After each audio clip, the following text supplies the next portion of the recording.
Bill, if you could pick 5 books that you would be allowed to read every year, and only those 5 books, what would they be?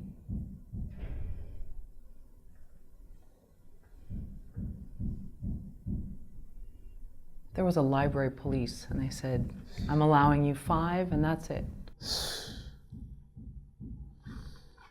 Oh, God. I love books. I'm just trying to... 5. Yes. Sorry, I know, that's limiting. But An Empire of Their Own.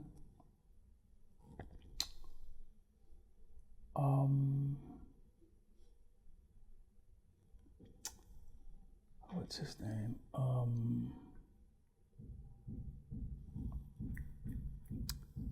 What's in the Empire of Their Own?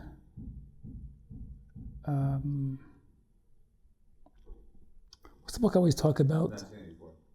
oh, In 1984, but the one with about the mythology.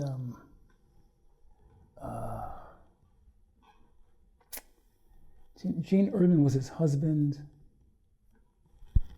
and all the major guys read this book, Hero with 1,000 Faces.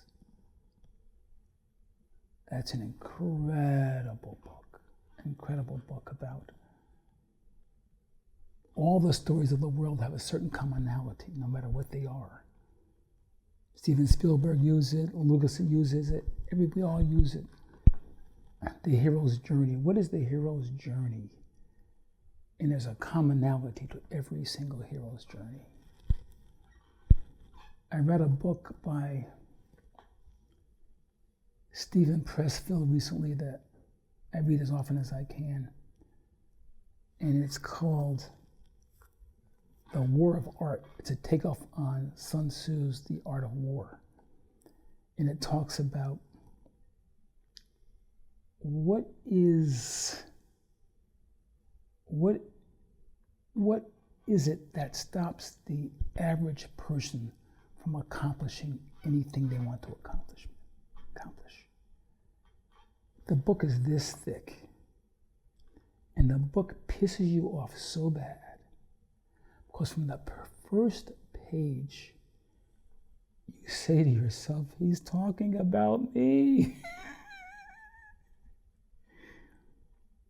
And he says the father and mother of incompetence is procrastination. And the rationalizations we come up with to justify our procrastination. Hours and days of thinking why we're not doing it and justifying it instead of doing it. He says it's easier to know the hand that's choking you than to let another hand in. This has been choking me for 30 years. They're not dead. But you're asking me to put another one near me? I don't know this. But I know this, because that's my hand. It's a brilliant book. And then there are books, I forgot the author's name right now, but one is called The Dip. Other one is called The Purple Cow. Seth Godin. Seth Godin. Yeah. Oh, is he great or not? He has a podcast too. Yeah, He's brilliant. brilliant. Books are this thick. But he tells you and shows you accomplishment. What is accomplishment? That's 4. And then my favorite poet is T.S. Eliot. 4 Quartets. It's the last thing he wrote, I think, before he died. And he talks about how every piece of poetry he wrote before that is meaningless to what he just is writing now. And he talks about what he's learned in life and puts it in poetic format.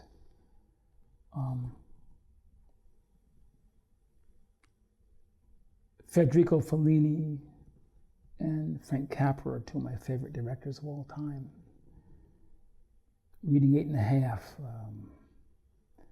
Every year I watch and sometimes look at the script of Mr. Smith Goes to Washington and It's a Wonderful Life. The messages, the courage that he had at that time. And when he was tortured by McCarthy for saying things he said and accused of being a communist, but he went on and did it anyway. He has encouraged my career. And I can't remember the name of the director now, but the script I could read over and over and over again because it's so brilliant. And the film I could watch 1,000 times because it's so brilliant. Came out around 9 or 10 years ago, called Run, Lola, Run. Have you ever seen that one? I've seen the trailer. You gotta watch it. I know, it's on my list. He's a genius. When I say genius, he never got the credit he deserved, but the film is told pictorially and structurally through methodologies that no one else has ever seen done. It's that way. It's like, I'll give you one example. It's a 24-hour thing. This woman is called by her boyfriend, supposed to deliver drugs to a drug dealer. He doesn't have the drugs. He has to have the money to the drug dealer because he lost the package on the plane. And the drug dealer is coming in like 2 or 3 hours. And he's got to be at a drugstore, at a pharmacy to meet the drug dealer. And if the drug dealer sees he doesn't have the money, he's going to get killed. So his girlfriend does everything she can to make sure. So the film is divided into all the attempts she makes, and it starts her back at the apartment over and over again and runs down the steps to different places. Now, when she runs down the steps,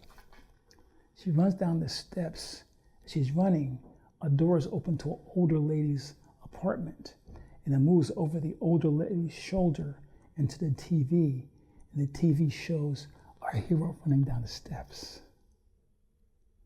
When she gets in the street, she passes people. And everybody she passes, you see in 5 seconds a flashback of their entire lives, who they are. And when she gets to the place where she tries to get the money for him, and it fails, you go back to the apartment.